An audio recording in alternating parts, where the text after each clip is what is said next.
In this episode, we talk about New Year's resolutions and the idea of something versus its actual reality.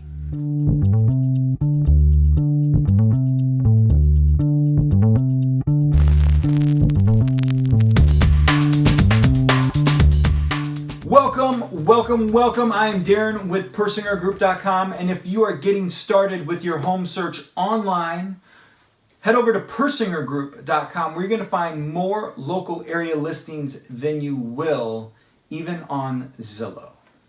So this being my first video of the year, I wanted to talk about New Year's resolutions because if you're like a normal person, if you're like myself, you probably have already stopped doing most of your New Year's resolutions. But since this is my first video, my first opportunity to talk about it this year, and I wanted to connect it to this topic that's been coming up recently about what I'm seeing hold buyers back from buying.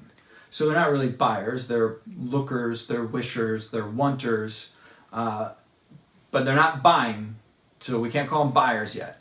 And that thing that's holding them back, I believe, is that they have this idea of what their home should be, or this idea of what they want their home to be.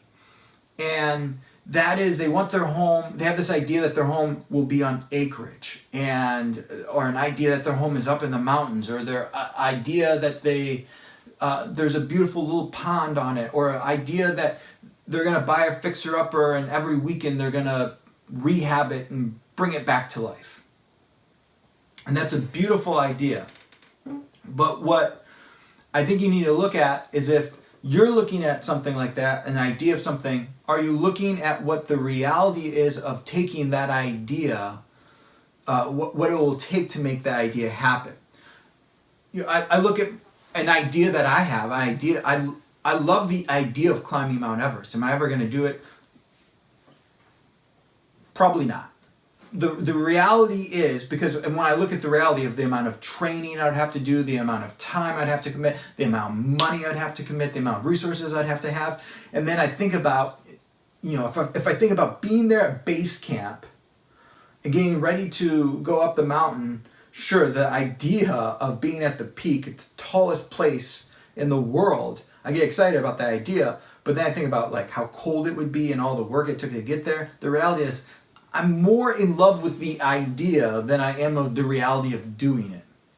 And so, not that I want to dream bully you, if you have this idea about a dream home, my wife and I definitely have ideas about our dream home, but we're working to get to there each step.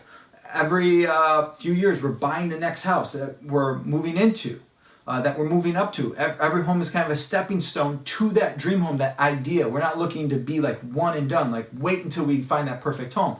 It's kind of what I talk about in Home Buying Made Easy, the book that I authored, is start where you can start and use that home as a stepping stone. So with these parting thoughts that I'll leave you with, is if you're someone who is wanting to buy, but you're not ready to pull the trigger because you're in love with the idea, are you more in love with the idea, or are you looking at the reality, and are you willing to do what it will take, and possibly what you need to do in order to get to that is you have to start where you can start, and that means buying something that's not quite that right now so that it helps you get to that home next.